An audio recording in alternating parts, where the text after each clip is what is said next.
안녕하세요. 월간조선 정혜영입니다. 안녕하십니까. 월간조선 최우석입니다. 이번 시간에는 이제 문재인 정부 사람들이 노후상 입에 달고 살다가 사라진 단어에 대해서 좀 알아보도록 하겠습니다. 그 단어가 뭐냐면 소주성, 바로 소득주도 성장입니다.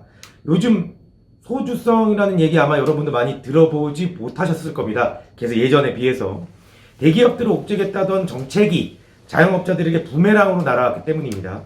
오늘 한번 그에 대해서 정혜연 기자를 모시고 잘 살펴보도록 하겠습니다. 네.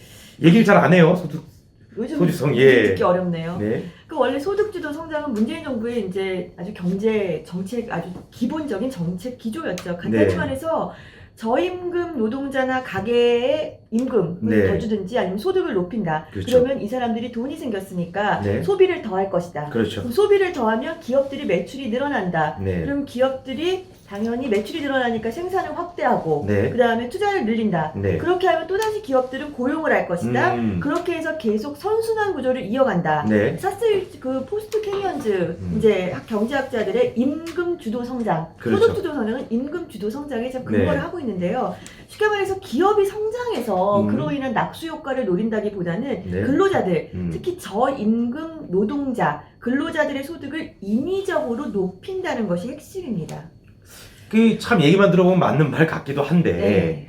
그래도 반대를 했단 말이에요. 네, 당연히 네, 네. 뭐 아마 그 좀 인위적이라는 부분에 예. 있어서 그리고 또 이제 기업의 역할을 이제 굉장히 좀 믿지 않기 때문에 그쵸. 문제가 있었죠. 부작용이 있어서 이제 네. 한 건데 최저임금 인상 네. 뭐 그렇기 때문에 이제 주 52시간제도 네. 이제 하게 된 거고요. 그러니까 아마 많은 정책들이 있었지만 최 기자 얘기처럼 이제 그 소득주도 성장을 뒷받침하기 위한 가장 큰 인상 깊은 정책은 최저임금 인상과 주 52시간제였습니다. 네. 그러니까 쉽게 말해서 최저임금 인상은 가장 이제 기업 고용인들 임금을 높게 책정하라는 것이죠. 그렇죠. 굉장히 낮게 돼 있는 것을. 그리고 주 52시간제는 뭐냐면은 짧게 일하라는 얘기죠. 짧게 일하는 얘기고 네. 짧게 일하는 것도 외에 또 다른 얘기를 하면은 2명 쓰던 거를 네. 1명을 더 써서 3명. 그러니까 왜냐면 8시간만 일을 해야 되면은 그렇죠, 그렇죠. 예, 네. 더 이렇게 1명 더 고용하라는 뜻이었죠. 그러니까 기업들한테는 전부 다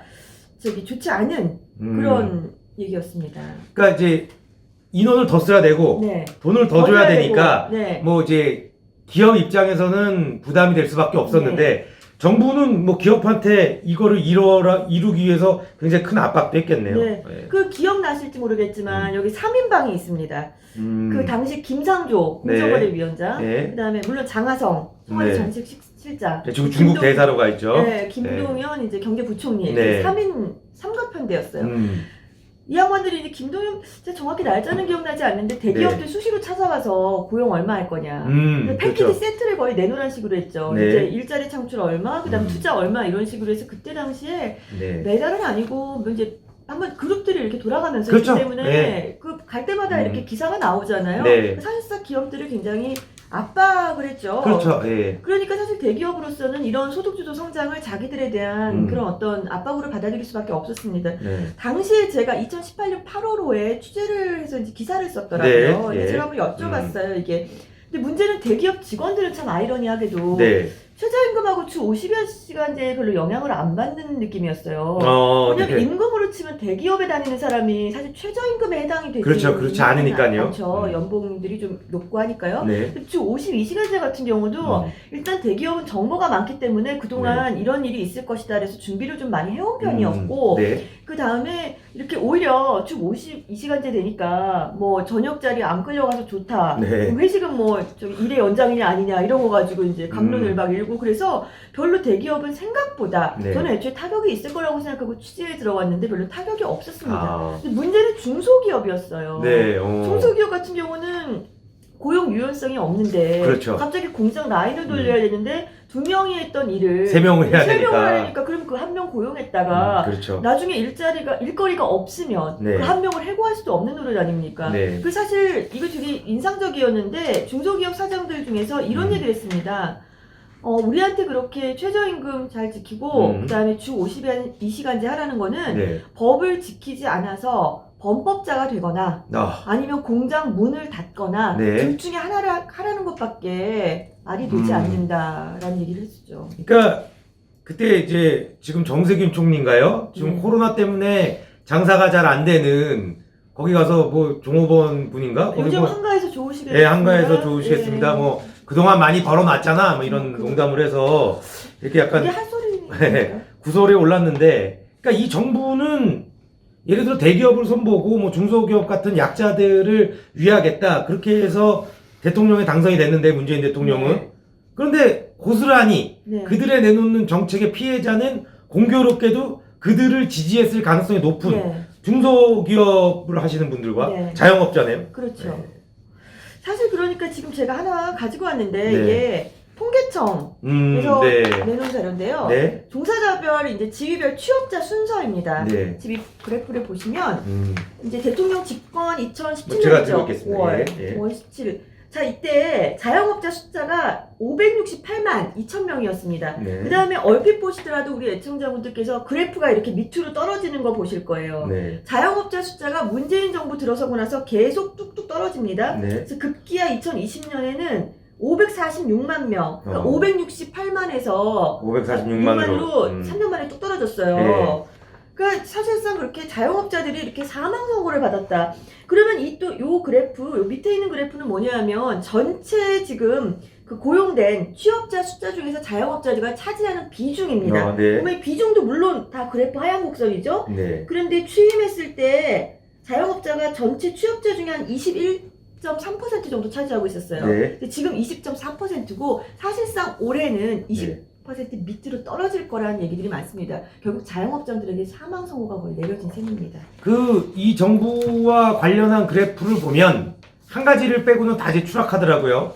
추락하지 않는 거는 이제 문재인 대통령의 지지율인데 그 여론조사가 맞는지 안 맞는지는 이제 곧 다가올 총선에서 아마 밝혀지게 되겠죠. 네. 조선일보 칼럼 보니까 총선에서 어떤 결과가 이 여론조사가 잘못됐다고 하면 그렇게 조사를 발표한 여론조사 기관도 뭐 어쨌든 처벌을 받아야 된다 이런 식의 뭐 칼럼도 봤습니다만 네. 이 보면 결국에는 최근 3년간 최저임금이 네. 32.3%만 인상이 됐습니다. 네. 이게 뭐 대기업을 잡으려고 하다가 그렇죠. 계속 말씀드리는 거지만 자영업자들한테 이제 직격탄을 맞은 거예요. 아니 뭐 의도했을 거라고 생각하진 않아요. 문재인 네. 정부가 애초에 이들 편에 서겠다고 아무래도 얘기를 했는데 설마 네. 이렇게 하겠냐 했겠지만 네. 그들이 내놓은 소득주도 성장의 핵심, 네. 그러니까 주 52시간제 최저임금 인상. 최저임금 같은 경우는 2017년에 6,470원이었습니다. 네. 근데 지금 2020년 8,590원. 아, 네. 그나마 공약보다는 덜 올린 겁니다. 네. 만약 공약 그때 1만 시대 최저임금 얘기했잖아요. 네. 만약에 그렇게 됐다면은 뭐 더 이상 음. 뭐 지금보다 훨씬 더 상황은 나빠졌겠죠. 이게 최저임금을 받는 분들 그리고 최저임금을 받는 분들이 오해할까 말씀을 드리는 건데 최저임금이 올라갈수록 좋죠. 당연히 돈 많이 다들 벌어야 되는데 네. 최저임금이 올라가면 안 쓰지 않습니까? 안 쓰잖아요. 네. 안 쓰니까 이 올라간 최저임금을 받는 사람은 거의 없는 거예요. 그러니까 예. 1인 지금 자영업자들이 굉장히 늘고 있거든요. 그렇죠. 그러니까 예를 들어서 편의점 같은 데 보면은 네. 아르바이트생들을 옛날에 썼습니다. 그렇죠, 그렇죠. 저기 편의점 점주들이. 네. 그런데 그 아르바이트생들 시급이 올라간 거예요. 그렇죠. 지금 이거에 따르면 아르바이트생을 지금 3시간만 써도 지금 25,000원이 넘습니다. 그렇죠. 이렇기 때문에 그냥 이거 자꾸 돈 생각을 해서 그 아르바이트생을 고용을 하지 않고 네. 그 점주가 본인이 직접 하죠. 본인이 예. 그냥 거기서 편의점에서 그렇죠. 하는 거죠. 그런 효과가 올 거라는 것이 네. 너무나 이렇게 영향 반하했는데 네. 이런 일이 벌어졌는지 모르겠습니다. 그러니까 이 액수만 보고 판단을 하면 아니 저 사람들은 뭐 돈 올려준다는 걸 이렇게 반대해 이렇게 오해할까봐 제가 설명을 드린 겁니다. 네. 지금 이제 정 기자가 말씀을 하셨듯이 통계청이 발표한 2월 고용 동향을 좀 보면 네. 지난달에도 이제 소매업 취득업자가 줄었어요. 네. 뭐 얼마나 줄은 겁니까? 그러니까 지금 지난달 지금 한 달 만에 네. 또 10만 6천 명이 줄었다고 통계청이 발표를 했습니다. 왜냐하면 네. 보통 도소매업이나 음식 숙박업은 네. 자영업자 비중이 큽니다. 그러니까 쉽게 말해서 2017년 문재인 정부 네. 집권 이후에 자영업자 숫자가 계속 줄다가 네. 예, 그래서 지금 올해는 드디어 이제 전체 취업자 대비 20% 어. 밑으로 빠질 예정인데 네. 또 다달이도 또 줄어서 네. 또 지금 지난달에도 10만 6천 명이 또 줄은 것이죠. 그런데 네. 이번 코로나1 사태 네. 또 코로나. 이제 네. 자영업의 몰락을 아주 재촉하는 기폭제가 될 것 그렇죠. 같습니다. 이게 네. 물론 뭐 코로나를 문재인 대통령이 뭐 불러일으켰다 그런 얘기는 저희는 하지 않습니다. 네. 그리고 뭐 애시당초 제가 앞서 말씀드렸다시피 소득주도 성장이 네. 무슨 뭐 자영업자들 타격 주겠다고 한 것이 그렇죠. 아닐 수 있지만 네. 결과적으로는 네. 아주 그냥 문재인 정부는 자영업자들과 아주 천적이다. 네. 어쩜 하는 것마다 전부 다 자영업자들을 정말 내모는 네. 사지로 내모는 일이 될까 그런 말씀을 드리는 겁니다. 그러니까 뭐 무심코 던진 돌에 개구리가 맞아서 죽는다고 뭐 이런 정책 같은 거 할 때는 아주 몇 수 앞을 네. 내다봐서 해야 되는데 네. 바로 앞만 네. 이제 내다보니까 숲을 봐야지 이제 나무만 보서 일어난 일 같은데 네. 뭐 어찌됐든 이제 문재인 정부 들어와서 자영업자 숫자가 엄청 줄었고요. 네. 그러다 보니 전체 취업자에서 자영업자들의 비중은 당연히 줄게 됐고요. 네. 거기다가 이제 자영업자들 소득까지 줄었어요. 네, 소득도 줄었습니다. 네. 보면 또 통계청 조사 발표입니다. 네. 저희가 만든 게 아니고요. 예. 가계 동향 조사 분석 네. 부문을 보면은 자영업자 등이 월 평균 네. 소득이 89만 1,000원입니다. 네. 전년 같은 기간보다 2.2% 네. 감소했고요. 문제는 5분기 연속 감소입니다. 줄어들고 있어요. 그러니까 문재인 정부가 시간이 지나면서 계속 감소하고 있는 거 아닙니까? 5분기 감소했는데 네. 6분기 또 어떻게 될지 모르겠지만 네. 별로 좋은 전망으로 보는 분들은 없는 것 같습니다. 네. 참 이게 아이러니한 일이 아닐 수 없습니다. 이제 부동산 가격을 잡는다고 했는데 엄청 부동산 가격 올라가고 일자리를 늘린다고 했는데 공교롭게도 일자리를 가리키는 그래프는 아주 폭락을 하고 있고 서민의 편에 서겠다고 약속을 하더니 오히려 자영업자들의 무덤이 됐습니다. 우리 지금 대한민국이 문재인 정권에 대한 심판 그냥 말로 할 것이 아니라 투표장에서 보이는 게 이제 국민의 권리 아니겠습니까? 네. 오늘 이제 좋은 말씀, 정현 기자의 좋은 말씀 여기까지 듣겠습니다. 예, 감사합니다.